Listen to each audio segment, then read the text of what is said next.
Welcome to the Door County Maritime Museum.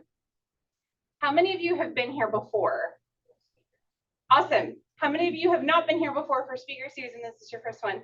Hi, welcome. Welcome to everybody. My name is Andrea Strohmeyer. I am the Education Programs Manager here at the Door County Maritime Museum, and I absolutely love this program. Before we get started, big thank you to our sponsors, the Door County Medical Center and Bridgeport Resort. As I say every month, if you have to go stay somewhere, not for funsies, Door County Medical Center is your place. If you do want to go somewhere and stay, but for funsies, Bridgeport's your place. So we got you covered up here in Sturgeon Bay. Join us next month on May, I think that is 2nd, for Brennan Christensen, the Door County Maritime Museum. I'm the Education Programs Manager, the Collections Coordinator. We'll be talking to you about the search for the Linda E. That is a very, I guess, local sort of, people know that boat, the Linda E. Tonight, we have Daniel Liedtke up from the Railroad Museum. We're so grateful to have him here. In 2002, Dan began work at the Heritage Hill State Historic Park in Green Bay as a historic guide.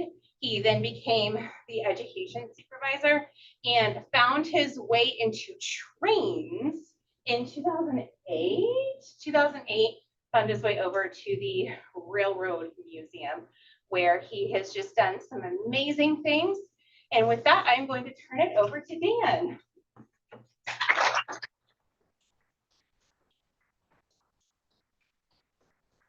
Thank you very much for having me up here to the Door County Maritime Museum. It's really exciting, especially because a lot of things when we're talking about shipping and we're talking about trains, they're all transportation, so they all relate to each other. And not only do they relate to each other, they also compete with each other. So there's sometimes some friction there too. So it's always interesting when we're looking at railroading and how that interacts with all of the different transportation systems. And also somewhat how these different transportation systems either put each other out of business at various times or how that all worked. So Brennan Christensen, I've known him for a number of years. He volunteered and interned at the National Railroad Museum with me, so I got to meet him there. And he came last fall and asked if I'd be interested in coming up and doing a talk up here. I thought, well, that would be fantastic. It would be great. I always enjoy coming up to Door County and to Sturgeon Bay, so this is really exciting for me. And it's actually been a while since I've been up to the museum here, so it was fun getting to see a few things before we got started here. So I'm going to kind of look at this in 3 different modes here with bridging the gap. I'm going to talk about a little bit of railroading history in Wisconsin in general, and then getting the railroads up to Sturgeon Bay here. And honestly, there were some plans to get it up further as well, and what happened with those. And I'm going to talk about the Sturgeon Bay Bridge here too, the railroad bridge. And of course, every story needs an ending too. So we'll talk about how the railroad ended here.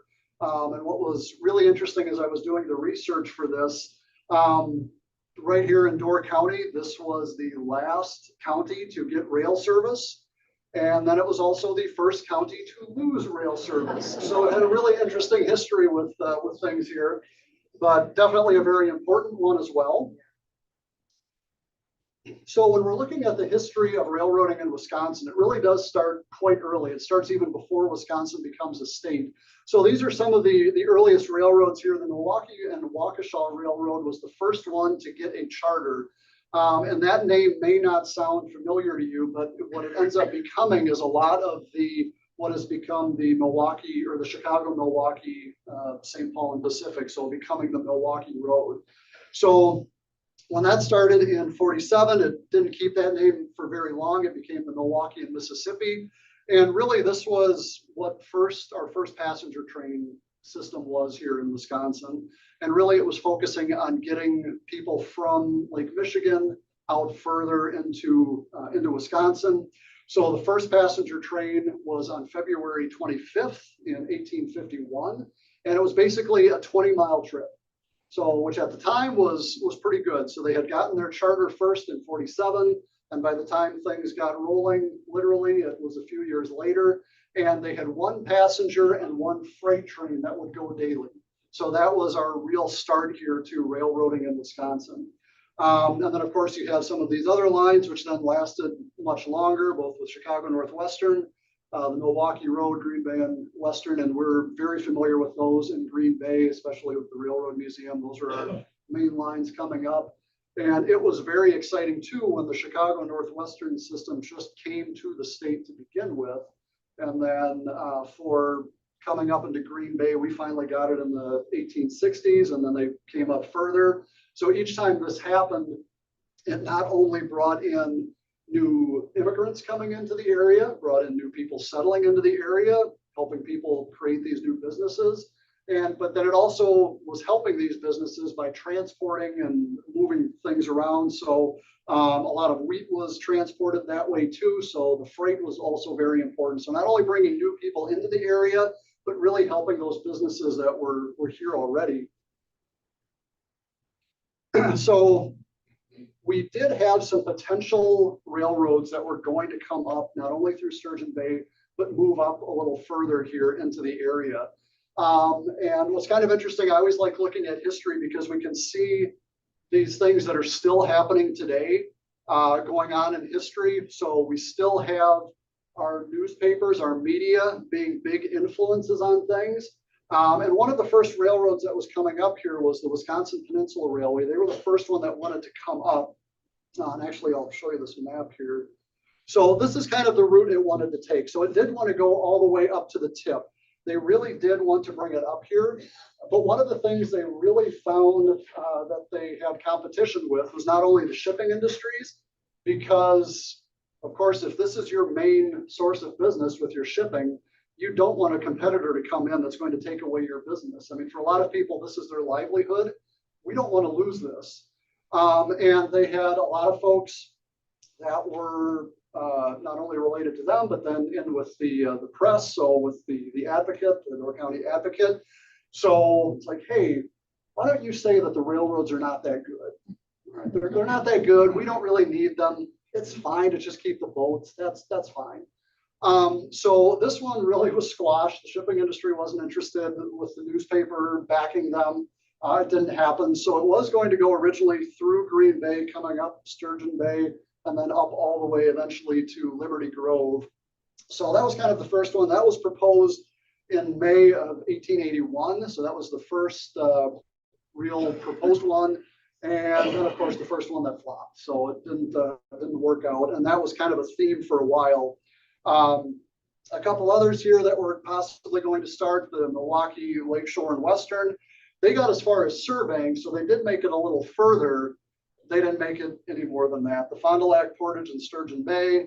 Honestly, I couldn't find much information on that. That one, pretty much as soon as they came up with the name, they were out of the water too, which, I mean, happens a lot. And even when we're looking at railroading history throughout the U.S., there are so many of these short lines that get gobbled up by bigger lines. They may keep their name for a while, just because that's what people in the area knew them as. So even if it's run as a larger part of a larger railroad, they might have kept that little line named after whatever it was originally.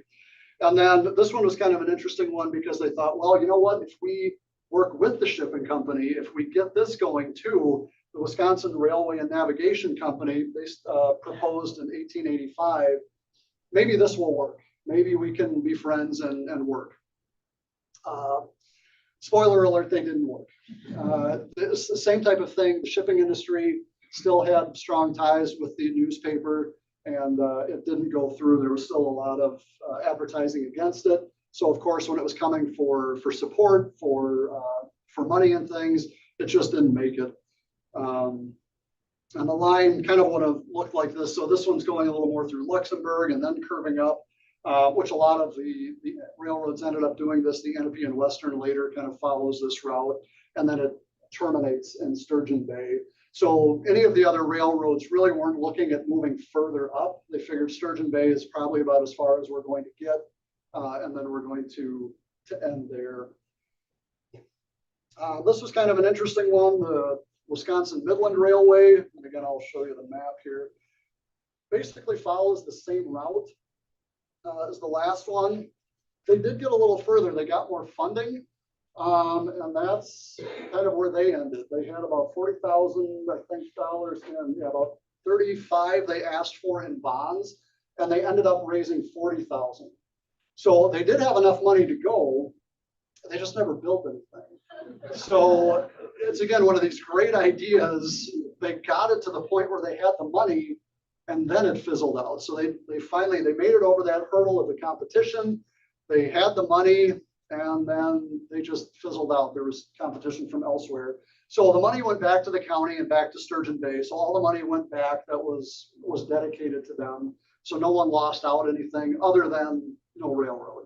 So we're still minus a railroad, by the end of the 1880s here in Sturgeon Bay. So we're still relying on the shipping industry, which is still good. I mean, obviously it's succeeded in making Sturgeon Bay what it is and continues to be strong here. They did, however, this is where we get into our bridge, and hopefully everyone can see this okay. It's always one of those things where it looks perfect on the computer, but when we shine it up on the screen here, it's maybe not as good. So this is our first toll bridge coming into the area here. This was built in 1887, and it was built as a toll bridge. So what they were doing, they had this nice bridge, and you can still see part of the spur coming off over to the side here, which is nice, just kind of coming off this park. So that was still from the old bridge. And it was John Latham, Thomas Smith, and Rufus Kellogg. Latham and Smith are really the ones we associate more with this bridge.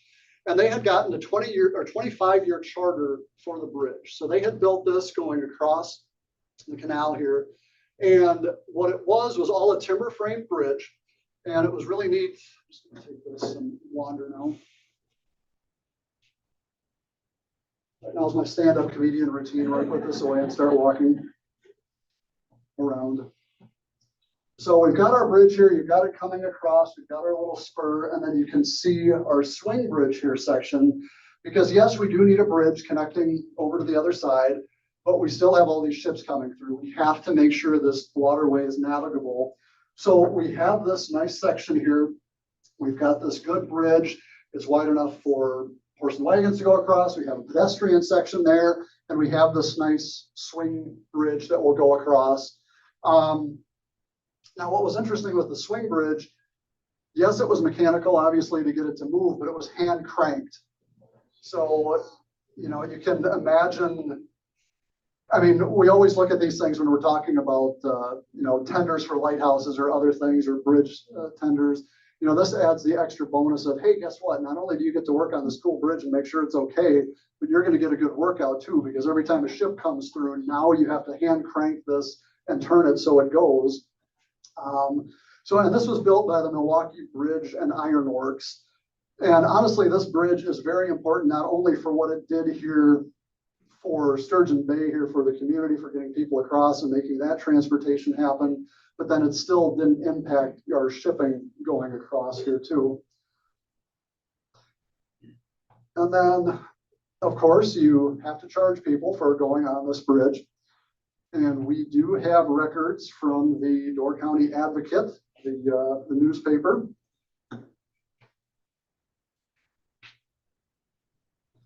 So with the newspaper, the one from July 22nd, 1886, the original point where this was adopted for the bridge ordinance here was on the 19th day of June, 1886.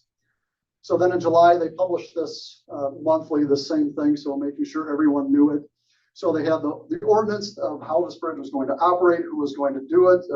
Latham and Smith with their heirs, they were operating this or in ownership basically for 25 years. And for them, for the bridge for passage, if you had a team of 2 horses or oxen and 1 driver, it was 25 cents. 1 horse and 1 rider, 15 cents. Loose cattle and horses per head, 10 cents. So, I mean, they're getting down to the nitty gritty. Everything is getting, we're not missing billing anybody going across this. Sheep and hogs per head, 5 cents. Yeah, no, that's ridiculous, right? 5 cents. Foot passengers were also 5 cents. I don't know how we should feel about that. We're the same as what a hog is. Not so cool there. And then threshing machine, power machine, not more than 6 horses, 75 cents. So that was your top one there. So it did have an annual income. When you're looking at this, obviously it had a lot of transportation going across it and a lot of tolls. If we're looking at $25,000 going across here. Then we get into later on, finally, we get the Ahnapee and Western coming up here to connect Green Bay and Sturgeon Bay. And thankfully, the bridge was of good construction. It was big enough that what they were able to do basically is put tracks on it. And then in 1894, it was reopened as a railroad bridge. So you'd be traveling across that way. So it obviously had a long use, and thankfully it had a kind of a double use. It had with the regular passengers or pedestrians and then the railroad. And here are a couple of the tokens, what they look like going across for your fares. And I think, I don't know where Brennan went. I thought you guys had some of these tokens here at the museum. I think you have some on display. Okay. So yeah, here we are, little tokens.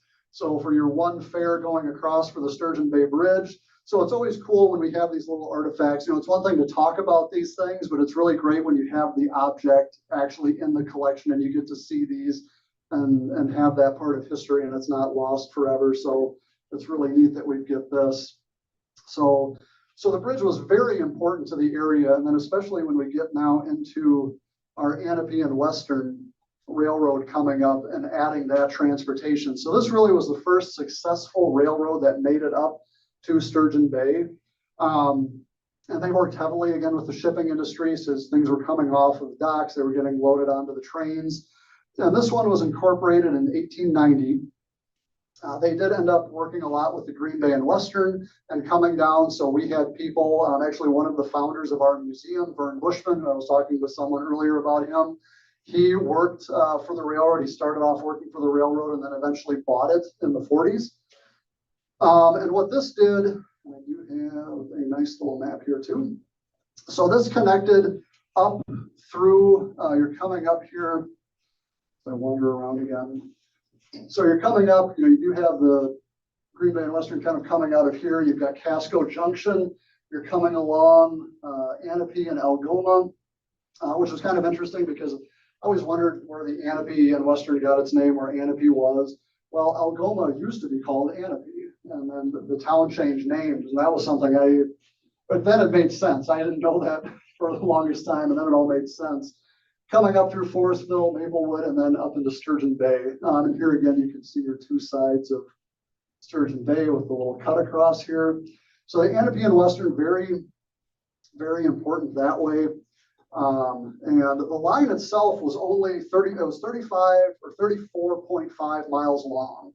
So it honestly wasn't that much longer than our first railroad in Wisconsin with 20 miles, but it definitely did make a huge impact in the Door Peninsula and coming up to, to Sturgeon Bay. So it made stops in Casco, Rio Creek, Forestville, Maplewood, and Sawyer. And like I said, this now is the first railroad that comes up. So congratulations, Door County, you finally have a railroad now. So finally, you know, it only took until 1890 to finally get one, but hey, we made it. And of course, over its course of time here, it was shipping a lot of things. You had your hay, your different grains. It was peas, sugar beets, the Wolf propane here in Sturgeon Bay. They had liquid propane, so they were transporting that on the trains. Condensed milk was a huge one later on in its usage too. And of course, cherries. We can't talk about Door County without talking about the cherries here. So, I mean, there would be trains just loaded with cherries. And I know there's a great postcard where it has the train pulling across and basically it just says Door County cherries. And every single car was a freight car full of cherries. So obviously, again, when we look at history and we look at things today, we can make that connection. Cherries are still important to us. We still want those. We still transport those. Martin Orchards was the number of producing between 1938 and 1952, 250,000 pounds of cherries is what they produced and what would have been transported on those trains. So we're talking incredible amounts, and thankfully we have a good way to transport those things. And then they also had a Door County special that ran from Green Bay to Sturgeon Bay They started that in 1914. So a nice special train ride that would go between the two for transporting people, for passengers. So a couple of fun pictures here coming through. This is from the Door County Library collection. It was with, if anyone is familiar with the Green Bay and Western book by Stan Mailer, probably the best book on the Green Bay and Western. They have a lot of good photos and a lot of good stories on Door County here too, and especially with coming in on the Ahnapee and Western. So here's a picture of a passenger train from 1905 coming through, and you can see coming right across the bridge here. So again, we're talking at this time with steam locomotives. So we've got a lot of steam coming in, which is primarily what we have. We're not going to see diesel engines until we're getting really more into the 50s. And then we're also going to see a lot of changes with transportation, both here and honestly throughout the US. So stay tuned for that. We're still kind of in this nice steam era, which a lot of times when people think about railroads, this is what they're thinking of. They really think about the steam era, which, and it is cool. It's a really cool time period. And even a lot of the folks that I've talked to that were engineers, they might have been in that crossover time when they were working from steam engines, and that's what they started with, and they were converting to diesel engines. Any of the stories they tell, it's about the steam. That's what made railroading. So for them, it's like, yeah, we had these diesel engines that came in later, but let me tell you about when I worked on the steam locomotive. So that's really what not even what we associate it with, but also the folks that worked on the railroads. So it was kind of interesting then, after the 25 years were up, Sturgeon Bay took ownership of the bridge. So in 1911, they took over the bridge. It continued as a toll bridge. The prices really didn't change too much. You still had 5 cents for a pedestrian, 25 for a team of horses and drivers, 75 for that threshing. So, and again, sorry, it's still 5 cents for pigs too. We're still the same rate, I guess, or I don't know if it went by weight or how it went, but so Sturgeon Bay then owned the bridge. So the lease then from Fletcher and Smith, they discontinued that, and now Sturgeon Bay took ownership of that, which then of course means that you're getting the money here in the community. So that's coming in not only from the businesses that are working here, but also then from the toll bridge. Now, what was interesting, the next slide I had in here just because I thought it was a really interesting slide, and it really does talk about the dangers when we're on the waterways and navigating through different areas. And I thought about taking it out given what happened recently in history, but it really shows how things don't change. You have things colliding with bridges. It happens. It happened here. It still happens. It happened in Baltimore just, less than a week ago. So this one here is a photo after the steamer Fletcher collided with the bridge in 1916 in May. So, we're familiar with the area. We know what storms can produce. We know how bad the waters can get on certain areas. If any of us are people who enjoy boating, we know what it can be like. Not even in a big storm. Sometimes you just get enough of a wind, and you're getting some rocky waves, and sometimes it's more difficult to control your boats. And even with today, with all the technology we have, with all the GPS, with all the great things we think we can have, we still have shipwrecks. We're dealing with nature, which is more powerful than any of us and anything that we can create. So those things happen. So they did have to repair the bridges every once in a while. There would be things that would collide into it. So you can see the swing portion here. So, and it's still in its closed position, so it doesn't even look like they had a chance to open it at all. And it hits. So they did have issues, just like we have today, and had to repair things. And this is more of those forced maintenance things. A lot of the reasons the railroads were having trouble towards the end of their careers, their lives, is because of deferred maintenance. This was one of those times you couldn't defer the maintenance. You had to fix, and you had to make sure it was up and running again. Later on, though, that gets deferred because it is expensive. You're dealing with all this track, you're reconstructing a bridge. It is going to take some time. So And that's just another fun picture here when we're looking at Sturgeon Bay. So again, you've got our bridge going across. We've got our little swing bridge here. So here we got Latham and Smith up here. So some of you, if you're from the area and you're into the history, you might recognize some of the businesses that are here. It's always fun to look at old maps. So this one here is from 25. I always really like old maps, looking at what businesses were around. Not only that, but looking at the landscape features here, because in a lot of areas, and especially for us in Green Bay, where some of the areas are where the Chicago Northwest Depot was, that was the site, the old site of Fort Howard in Green Bay.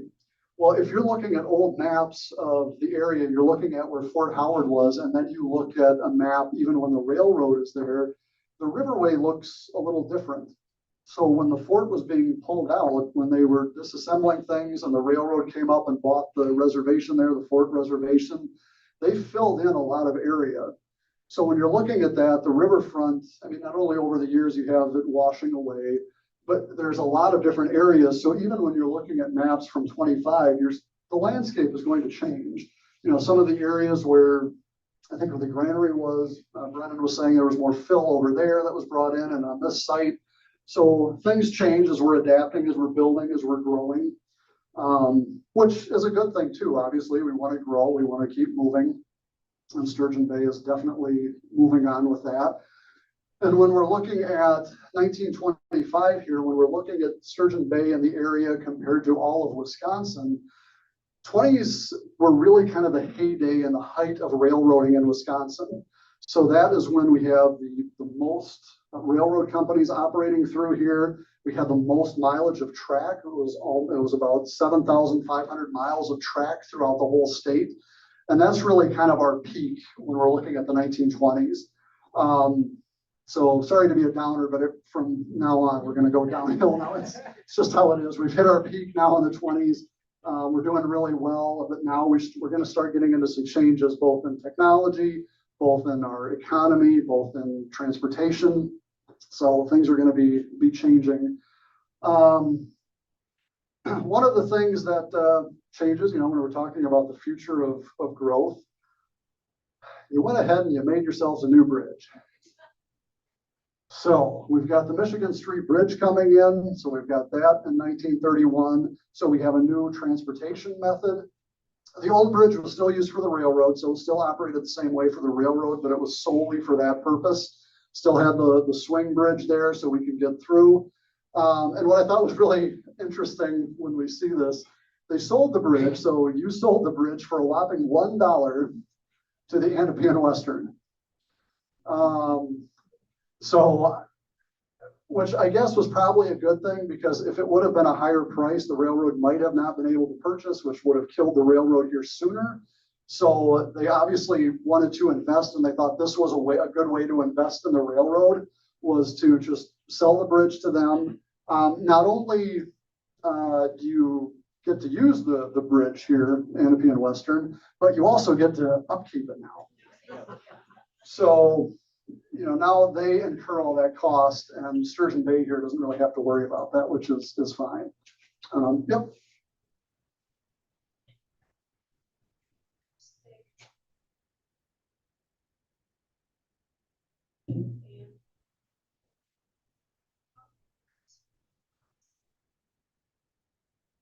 They did have where the tracks were, they were kind of recessed, so you could still get things across, like even some of those threshing machines. But even by that point too, it was more railroad than the rest, which really spurred on why there needed to be another bridge here. So that it wouldn't be in competition, because obviously when the train is going back and forth, that shuts off your transportation for everything else. So timing was an issue. So that was why they really wanted to focus on opening another bridge. So, I didn't see on that previous picture with the map that there was a round table. How did they get back across the bridge? Did they go in reverse? Yeah, they would end up switching. I think they had a Y up here that they could kind of turn and then come back. But yeah, then they'd have to basically switch whatever was up there. So whatever freight cars were up here parked to get the things off of this side, then they would pull it back and be able to go further. Yep.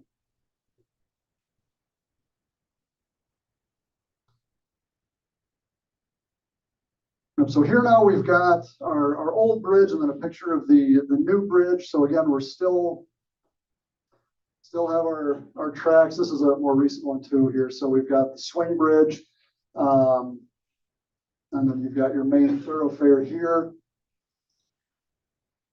And again, this is when we're seeing a lot of changes. So when we're looking at things here in the 1930s, we've got a lot of changes again in the state and also in what's happening here. So when we're looking at the 30s, we still look at this today. I mean, Door County is a great place to go for leisure activities. It's a great place to come up here for vacationing, for doing things. In the state, by the time you're getting in the 30s, there were 37 railroads working and operating within the state. And it was not only for our passenger and freight, but we were also moving into more of those leisure activities too.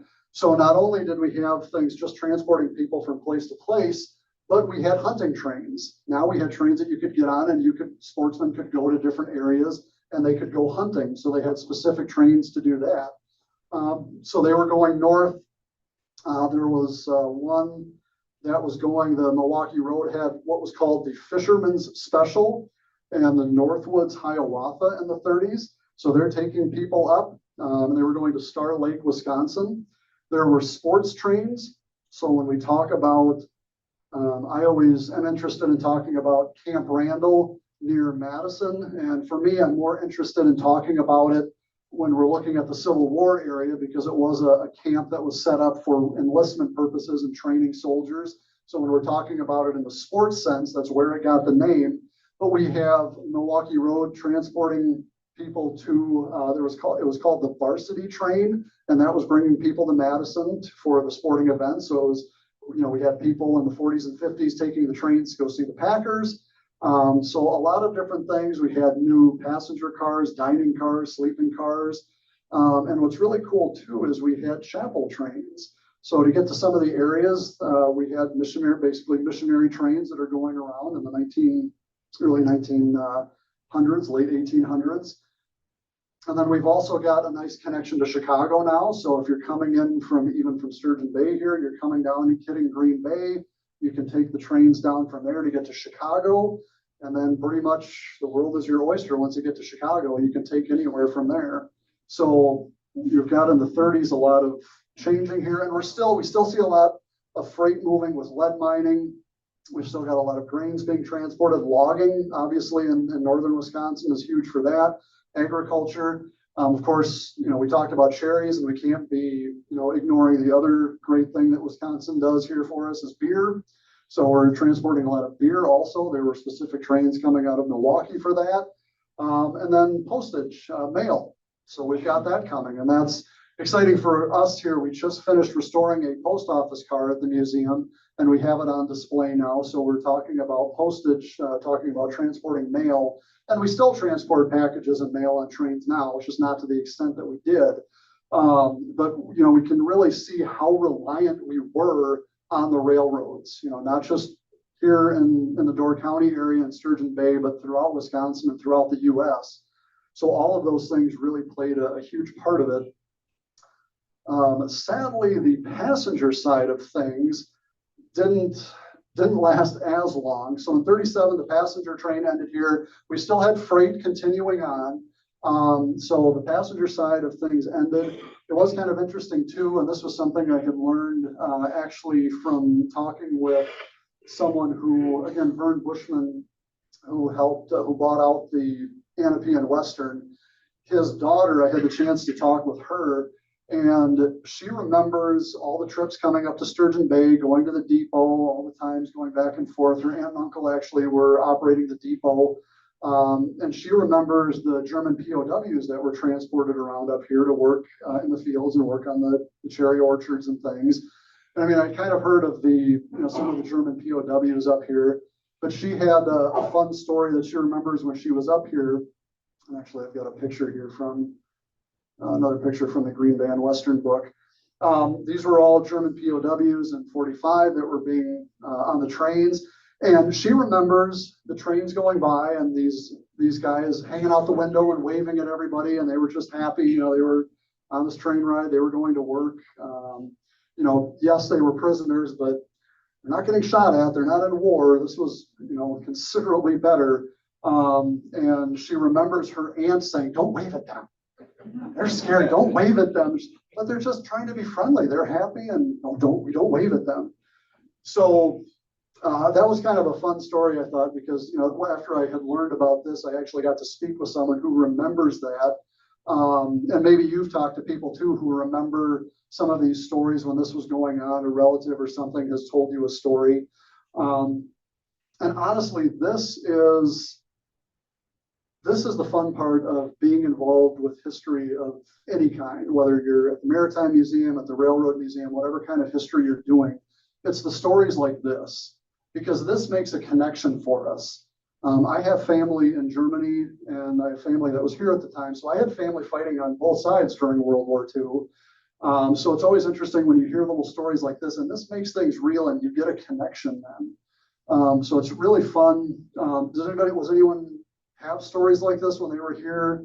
Any relatives that had told stories about the POWs coming through, or a couple people? Yeah. So whether you worked for the railroad or not, you had some type of interaction. You know, because I always, you know, being the curator at the museum, one of the first things that people will say to me or ask me, "Wow, you must have an amazing train collection down in your basement." No, I think I own 2 model trains. You know, I'm really interested in the stories here. I love the artifacts, they're great, but they're still an object. I'm more interested in the people who worked in the object and these stories, because that's how we can relate. So it's really cool when we talk about things like this, or the dining experiences that people had on the trains, or some of the other things. And same with the mail car that we just have done, because that's how we got everything. That's how our life existed at that time. And we can still relate to those stories. You know, none of us maybe have ridden on a train before, but yeah, we know how we get our mail, or yeah, we can imagine getting a meal. So that's always exciting when we get to talk about some of the things like that. And we do have a couple of just pictures from this one's another one from the Stan Mailer collection here again. So you can see the railroad bridge going across with our steam engines and everything. This was in 1950. So, you know, we're getting close to the end of our story here with railroading in Sturgeon Bay. This one for us is a really important piece. I think there's actually only 2 cabooses left from the Ahnapee and Western. The one is just actually south of here, ways on 57. There's a BP station, and there's a wooden caboose there. It has the top, what we think of when we think of a caboose, the top cupola, the regular looking one. So that was an old Ahnapee and Western. And then we've got this guy, which used to have that, and then it was converted to the bay window. Yeah, pretty fashionable, right? We don't need that top part anymore. So now we've got the bay window. It still does it the same thing. You're just not up top, you're looking down the sides. And there was a time when the cabooses were like this. Now, this one here is important. It's another, you know, caboose for us. This was number 620. And the 2 guys here are Bob Ruby and Jim Rubel. The only reason I know that is because that was written on the back of the picture. I honestly have no idea who they were. They worked for the railroad. Green Bay and Western had sold this to the Ahnapee and Western in 1952. And when they did that, they numbered it number 33. And then it was sold near Casco to Erickson, who owned an apple orchard.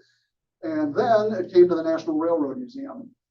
So if you come to our museum, you'll see this caboose. The inside looks a little different because we use it for birthday parties. So you know, they didn't have Thomas the Tank Engine curtains in there originally, but we do for our use. So it's still cool because we have one of the, I think only 2 cabooses, but from the Ahnapee and Western. And when Vern Bushman's grandson and then his daughter came, I showed him the train there too, the caboose. So they were all excited, and their family came through. I gave them a tour around Christmas time. So here we have another one. This one was in the 50s.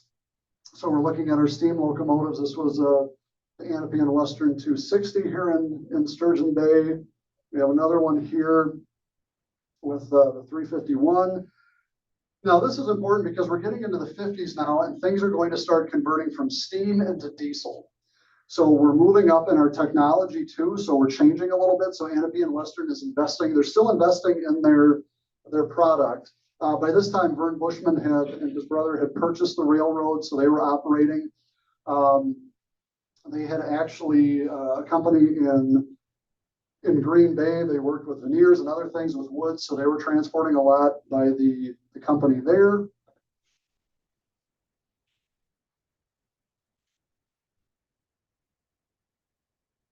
A magazine article on that, so I just want to make sure I get the quote right.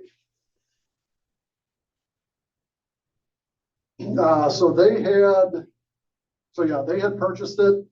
And the direct line, again, we talked about it was 34.5 miles.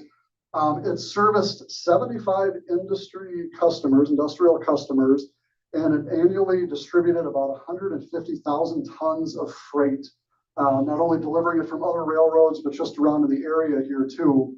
So Vern Bushman, he was the president. He was also part of the National American Shortline Rail Association, which they had actually given our museum money to build our depot on our site. So there was another way they had worked too, but he had worked for the Green Bay and Western. He worked for a time with the Chicago Northwestern. And when he actually started for the Ahnapee and Western, he started and worked his way up. And really his goal was always to own a railroad company.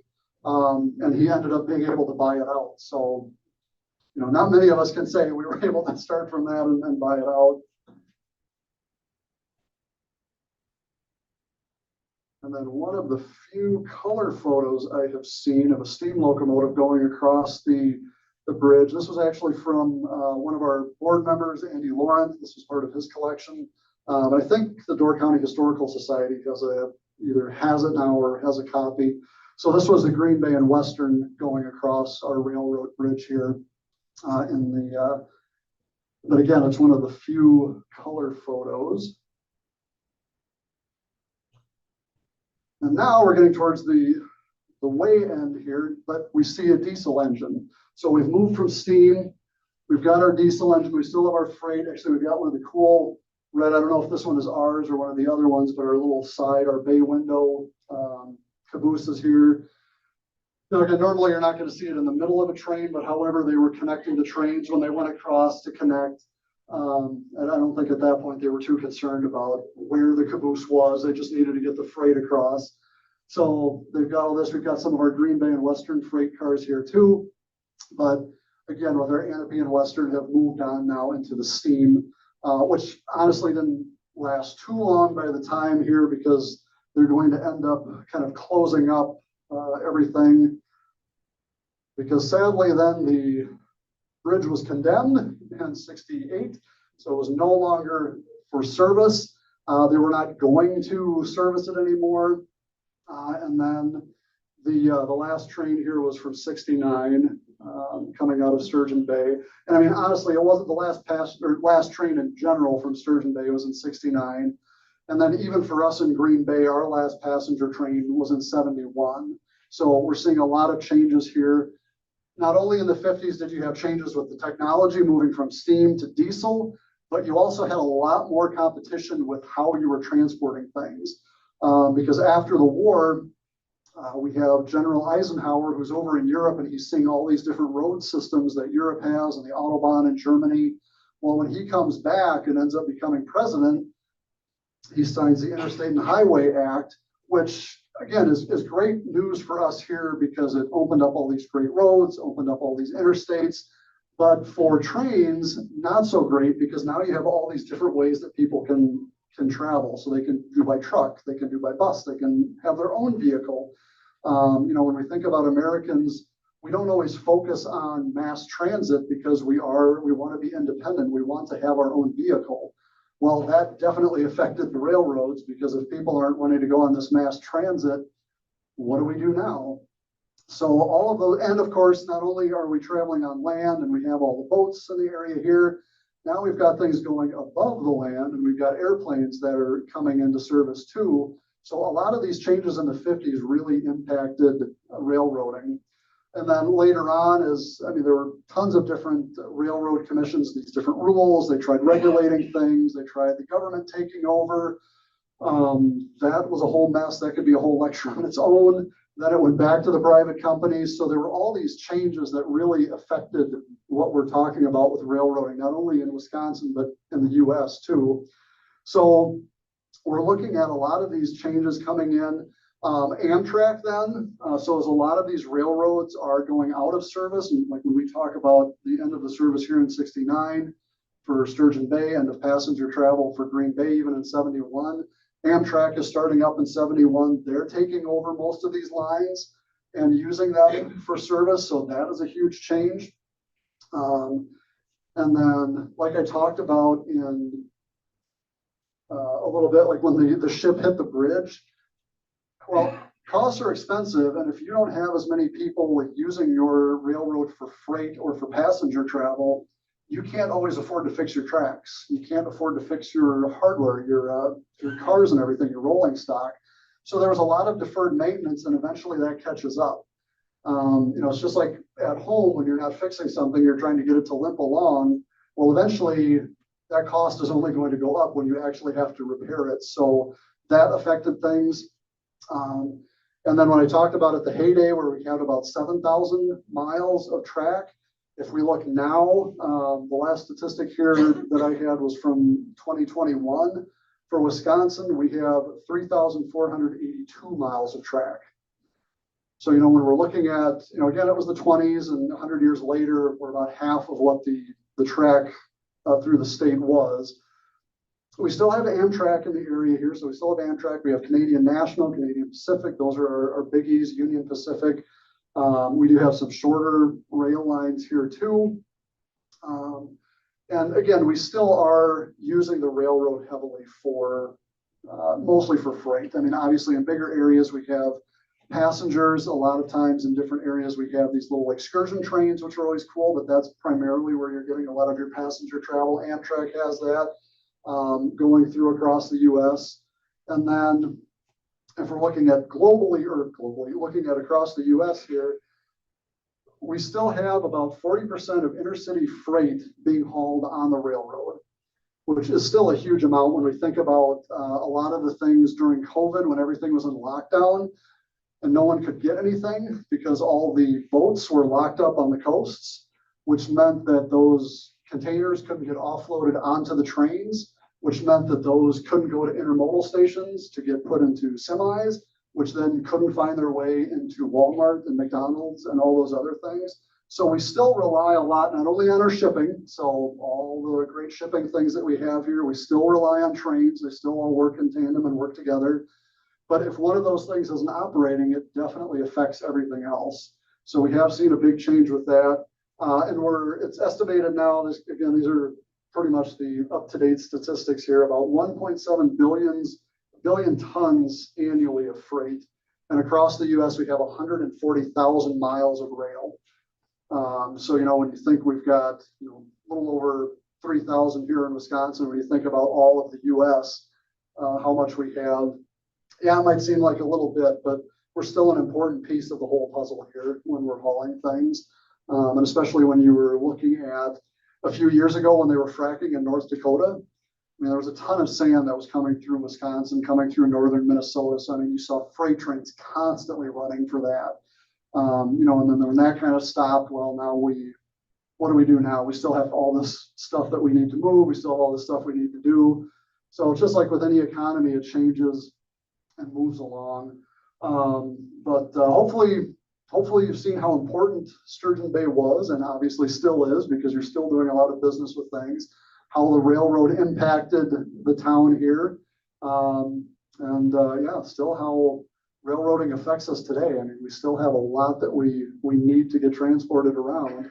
And Sturgeon Bay was still just as important as any other area in the US. And obviously when we're looking at some of these things, hopefully too, you saw some of the things that we still gripe about today, how maybe a newspaper is influencing something, how our media influences things. Hey, guess what? That's nothing new. I mean, as soon as you have the written word, we were influencing people on doing things. We still have accidents, no matter how we try to be safe and whatever technology we implement, we still have accidents, whether it's human error or mechanical error. And we're still relying on different types of things in our economy, and they all work together. So,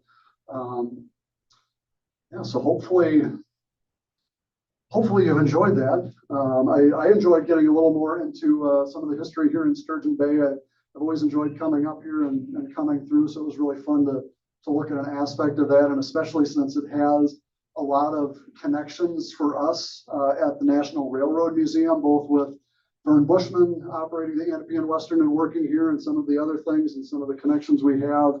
It was really fun to be able to do that. So I appreciate you all allowing me to come up here and talk to you folks, and hopefully we'll get to do it again. So, yep, question?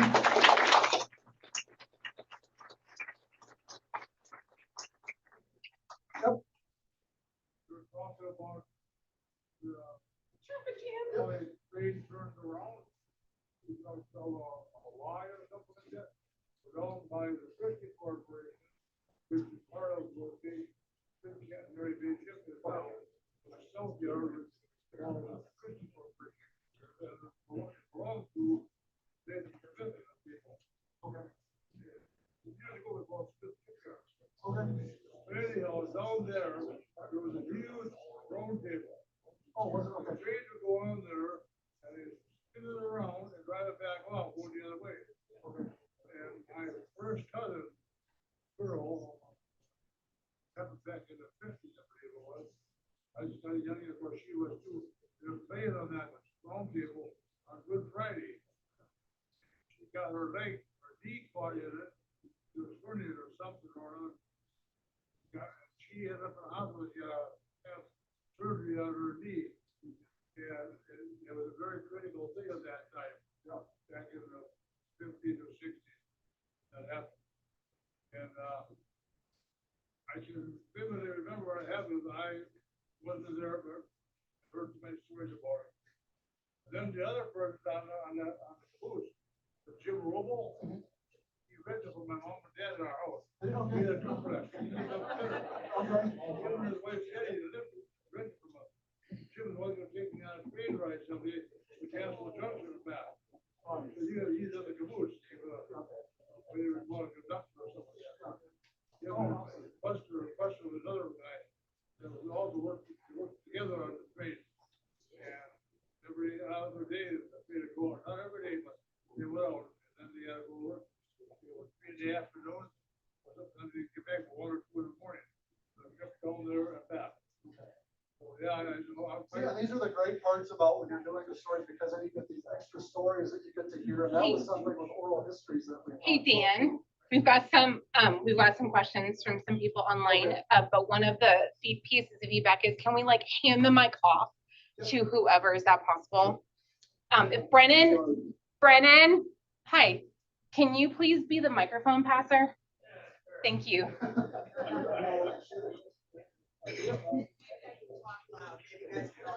Well, because it's for online, and honestly, I'm half deaf on my left side, so it helps me. Can everybody hear me now? Yeah. So I've heard a lot of talk about, and it seems to go kind of in and out, reestablishing the railroad from Milwaukee to Green Bay, and now it's Milwaukee to Madison. What do you think about that? Is that ever going to happen? Will we be ever able to come up north and not drive?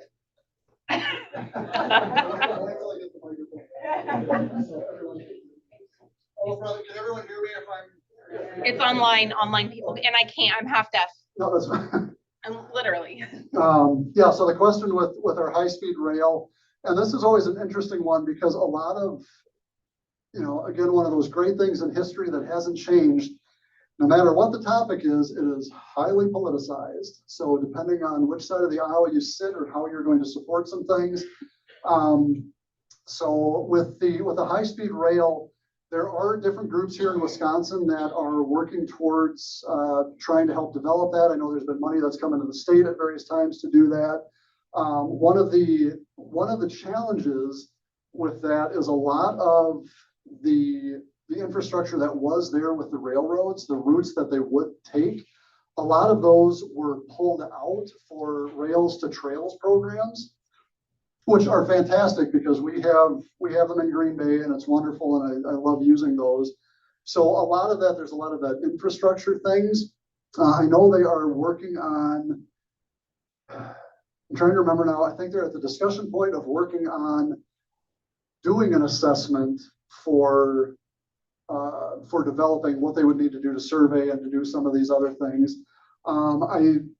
It's always tough to say, and usually I don't specifically make a stance, because if I say something, then it's going to automatically mean the Railroad Museum is taking this stance. So, I mean, me personally, it's a lot of different fuels that are being used, eco-friendly things. But there are definitely a lot of groups in the state that are pushing hard to do this and to get it through legislation and to do that. So I know some of the states, Florida had done some work on some things. So there are definitely some states that I think Wisconsin, if they're ready to move forward with that, they can definitely learn from it. But there is going to be kind of a lot of infrastructure work, because again, so much was taken out. I mean, still for good purposes. Those rails to trails things still generate a lot of money and generate a lot of great things for the area here too. So, we can't just dismiss. It's like, oh, we should have left those in. I mean, they still definitely all serve a great purpose. And again, I love using the trails that we have in Green Bay. You said there were a couple of questions from online folks? We do. You need the mic too.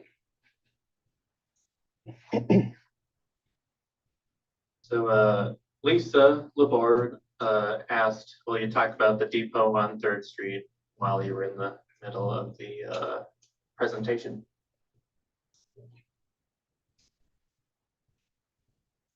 Mic running. Yeah. Unfortunately, no, I did not do as much information on the depot there, other than when I was talking with the relative of Vern Bushman going there. She always remembers going to the depot and her family working there. But I didn't do as much research on the depot itself, more the bridge and the overall traffic. Yeah.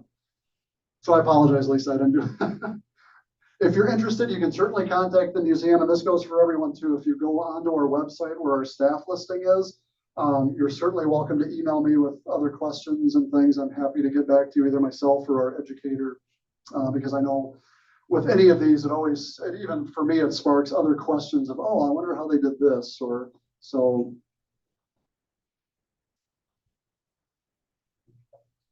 And then Reed Mackin asked, where was they say NW, as I'm assuming that's Ahnapee and Western's rail yards located? Now the main yards, let me go back a few slides here.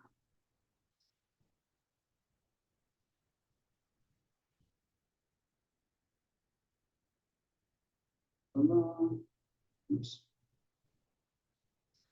So a lot of their yards, they did have some things in connecting in with Green Bay, with the Green Bay and Western coming up. And then, yeah, right behind where that depot was, where the 3rd Street depot were kind of their main ones. They did have yards along the way in their, in this trek here, when you're looking at going up from Casco through Forestville and Maplewood. Most of those were straight lines. And then since they were going back and forth so much, that's where they were picking up the other trains or the other freight cars in those spots. But your bigger ones were just behind that depot. And then if you're coming all the way into Green Bay, connecting with that Green Bay and Western, and from Casco Junction. I thought, I'll get yours in a second. I know there was one back there.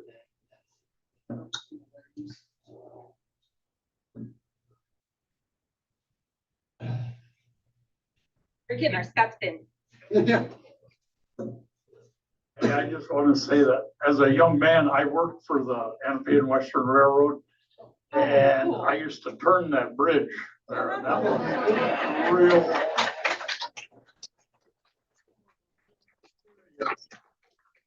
Turning that bridge, winter time, summertime was all right, but in the winter it was something else. So on a good day, how long did it take to turn the bridge? If everything worked out perfectly. Well, it was electric. It was that you had that big key there, but that was only for emergency. It took about 3 minutes to just turn it 45 degrees there. That's all it had to turn. And either direction, it took about 3 minutes. It was real slow. In the winter, did it feel like forever? It feels longer during the winter time. Everything feels longer in the wintertime. Okay, next question. Having graduated from Sturgeon Bay High School in 1957, I was aware of the ritual of passage. And that was, of course, earlier students to jump off the very top of the swing bridge. And one, whom I shall not name, jumped off, but he ended up diving in head first, knocked himself out. Fortunately, his schoolmates were there to pull him out of the water and revive him. But I cannot claim to have tried that. Well, and I remember too growing up,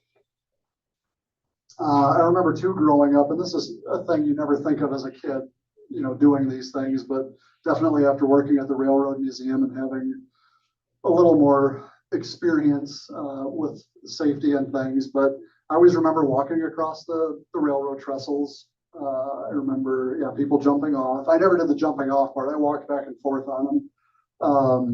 But yeah, when we talk about, we work with a group called Operation Lifesaver, and they're a national group, and they work with people both in the transportation industry and railroads too, talking about railroad safety. Because again, in some areas where we don't have a lot of trains coming through, where it's freight trains, you know, we don't have a lot of this experience, so we don't have that healthy respect and or fear of these giant beasts as they're moving. And they, you know, they can't just stop on a dime.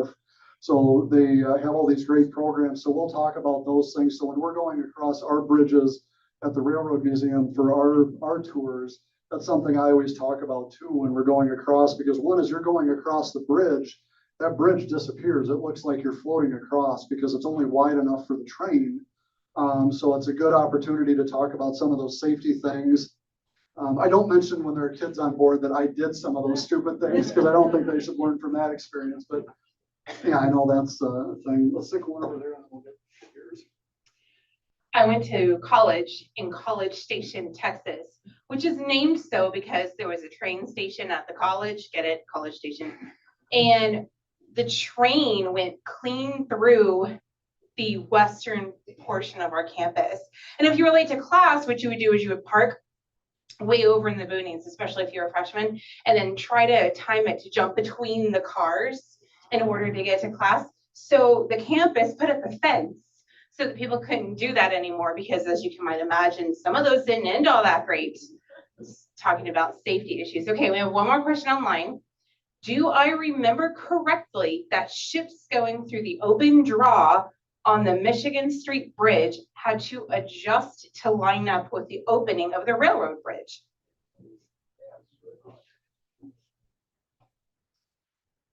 Yeah, they always had to adjust because again, when you're going in, let's see, where's that?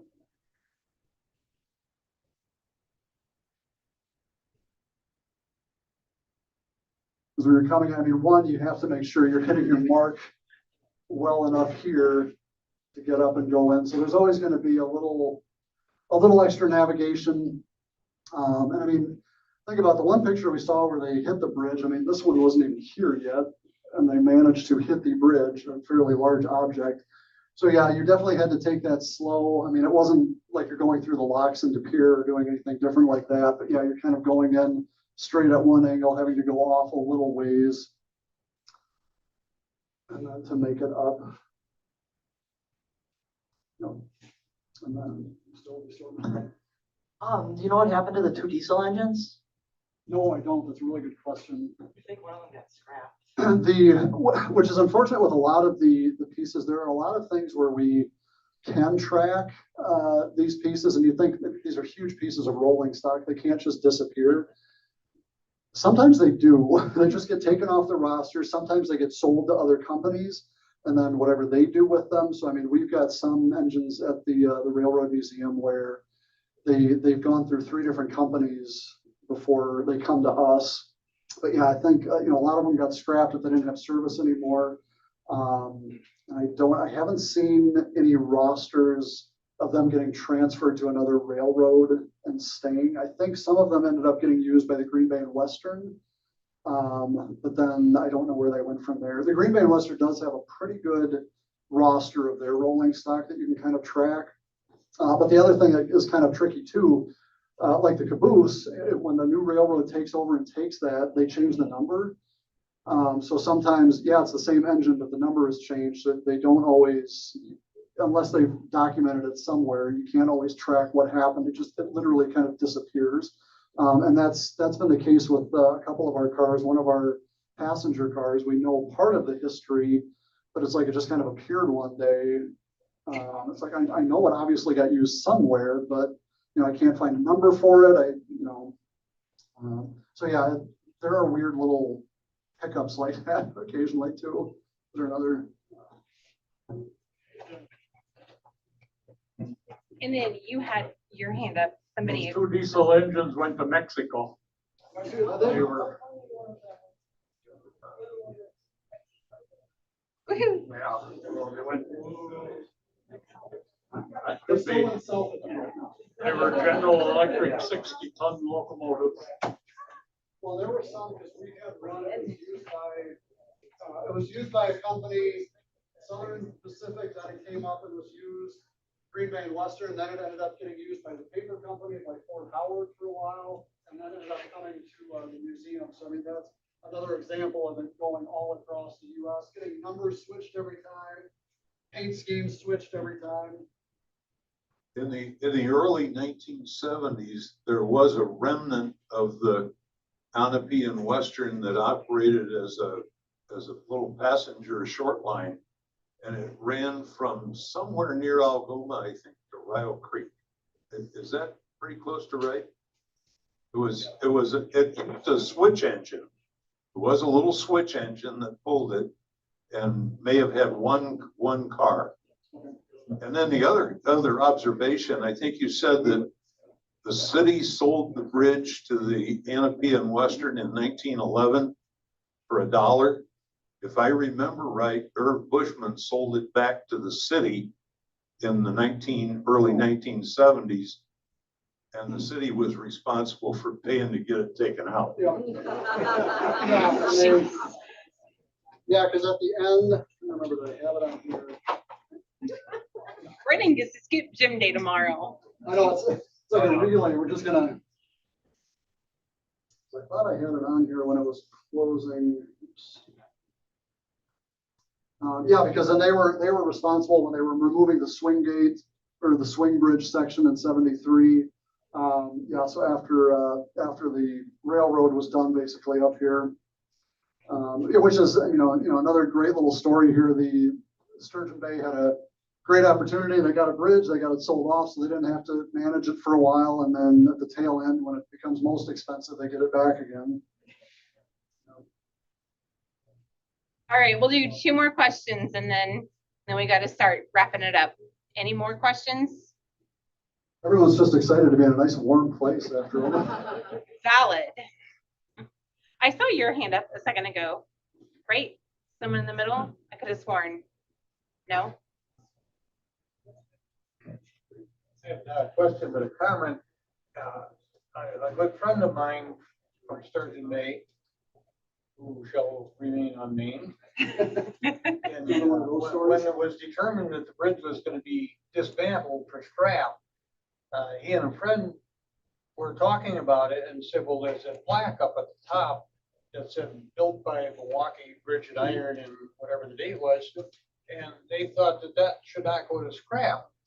So one evening they decided they would commandeer a rowboat and go out and climb up the trestle with the wrenches and rescue the plaque.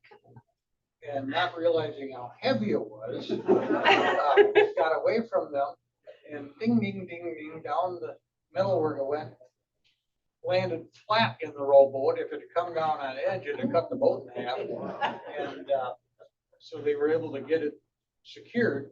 And my friend took it to his home. I had seen it there in his garage where he had it stored for quite a while. And one of the Maritime Museum was constructed. I do believe he donated it. I think we look around, we'll find it here somewhere. It's down in the Peterson Pass Gallery it. downstairs. Mike. Because I want to hear We too. do have the sign from the railroad bridge. It's down in the Peterson Gallery, along with the token from the bridge and a couple of lights and some other artifacts about it. So yes, we currently do have it. Okay, and then there's one more hand in the Well, back. and we were just talking earlier about some of the things that we have in the collection. I mean, there are definitely things that we have in our collection at the Railroad Museum that are only still preserved and are still around because people went dumpster diving. A lot of the things from the railroad, when they were done using it, often went into the garbage. So we have actually some dishes. There was someone who worked for the Milwaukee Road, and before Amtrak bought it out, or actually when Amtrak bought it out, they got rid of all the dishes. So before this guy went home one day, he just kind of backed his car up to the dumpster and got basically a huge set of 10 different services of Milwaukee Road china. And thankfully the guy, his son then, who inherited it all, asked, it's like, I really don't have a use for all of this. Would you mind if I donate one place setting to you? And I responded, no, I would not mind at all, because most of the time you get a plate or a cup or something, but yeah, so, and we've had other things like that too, where either documents were just kind of pitched and someone from the railroad company thought, someone might want this someday, or this is probably useful. I'm not condoning theft, but I mean, there are times where some of the things that we have are simply because someone saw that this was important and they went out literally to the dumpster, grabbed it and saved it. All right, last one, and then we're gonna start packing it up. Talking about the train coming up here with passengers on it, back in the 50s and maybe the early 60s, they used to have a couple of train cars, and they come up in the summertime, and it was chock full of Shriners. Remember the Shriners? They come up in the door calling for the weekend, and they come up here with their uniforms on and their all the fancy clothes, and the Shriner caps and all that. And they came up and it came through Sturgeon Bay, and they'd be reaching out the windows waving, just like talking about people, prisoners of war, but doing, well, these Shriners doing the same thing. They're so happy to be in Sturgeon Bay on the train. I don't know where they came from, out of Green Bay or wherever, but they came to Sturgeon Bay for a weekend.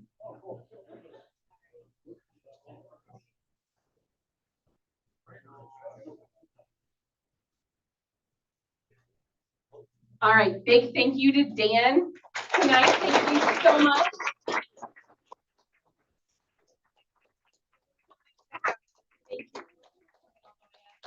Folks, thank you so much for coming out tonight. Please be safe. Please stay warm out there.